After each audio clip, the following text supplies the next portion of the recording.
E ora il bilancio di 10 anni di attività dell'associazione Piccoli Punti, che lavora in stretto contatto con lo IOV.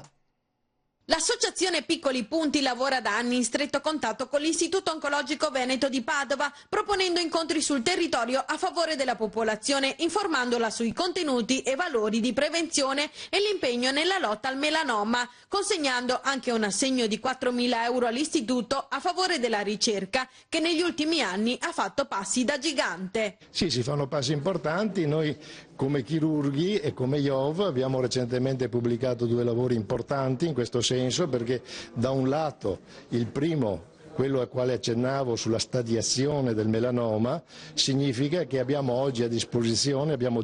aggiornato recentemente quello che è il sistema che consente di mettere il paziente all'interno di una certa casellina con il suo rischio, perché ogni paziente con il melanoma ha un rischio diverso da un altro, quindi dobbiamo sapere quando ci viene all'attenzione il paziente dove collocarlo, e questa classificazione nuova è fatta anche con il contributo dello IOV, perché noi abbiamo mandato 3.000 pazienti